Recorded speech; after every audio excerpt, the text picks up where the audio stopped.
बनवायची, असा सगळा त्यांचा तो विचार आहे. अगदी चैतन्यजी, सर्वम काझे तुम्ही मगाशी उल्लेख केला, थोडक्यात अगदी धावता उल्लेख केला, तर त्याचं सुद्धा खूप कौतुक होते, बरीच चर्चा होते.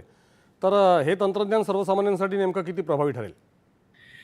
आता सर्वम काझे म्हणजे स्मार्ट ग्लास आहेत. म्हणजे आपल्या हं. चष्म्यामध्ये एआय त्यांनी आणलेलं आहे आणि हा नवीन प्रयोग नाहीये, भारतामध्ये नवीन प्रयोग आहे. म्हणजे तुम्ही मेटाचे स्मार्ट ग्लास ऐकले असतील. फार पूर्वी हो, Google ग्लास होतं. बरोबर. तर त्याचा मी तुम्हाला का सर्व कंपन्या ह्याच्यामध्ये गुंतवणूक करतायत सांगतो. कारण आज आपला फॉर्म फॅक्टर ज्याला आपण म्हणतो, की मी एआय कुठे वापरतो? हं, मी एआय मोबाईल फोनवर वापरतो हं, किंवा मी एआय लॅपटॉपला वापरतो. हं.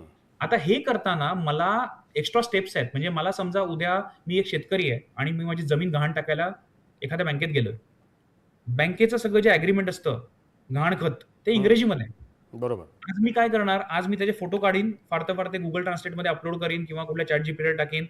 पण ते किचकट आहे. म्हणजे फोटो काढणं, तो फोटो चांगला येईल, नाही येईल आणि परत तुमचं त्या डॉक्युमेंटमधलं लक्ष दुसरीकडे जातं. अगदी. पण माझ्याकडे चष्मा असेल, ज्या चष्म्यात म्हणजे मला जादूने मी वाचतो इंग्रजी, पण मला दिसतंय मराठी. हं, तर असं सगळे जे विचार आहेत किंवा म्हणजे मला आठवतंय, की माननीय पंतप्रधान जेव्हा हे बघायला गेलेले डेमॉन्स्ट्रेशन, त्याचा एक व्हिडिओ आला होता, की तिथे एका दिव्यांग म्हणजे एका अंध व्यक्तीने त्या ग्लासचा व्हिडिओ दाखवला त्यांना, अच्छा. की मला हे जग कसं दिसतंय त्या ग्लासतर्फे.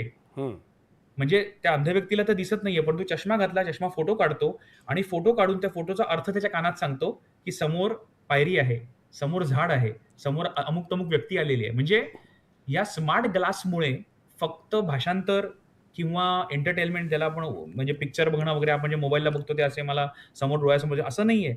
पण माझ्या बाजूचं जे काय विश्व आहे, ते मला माझ्या डोळ्यांसमोर उभं राहील दिव्यांगांसकट. त्यांना बरोबर, सुद्धा याचा खूप चांगला उपयोग आहे. बरोबर. चैतन्यजी, आपल्याकडे वेळ फार थोडा आहे. अगदी मला थोडक्यात सांगा, की 2026 मध्ये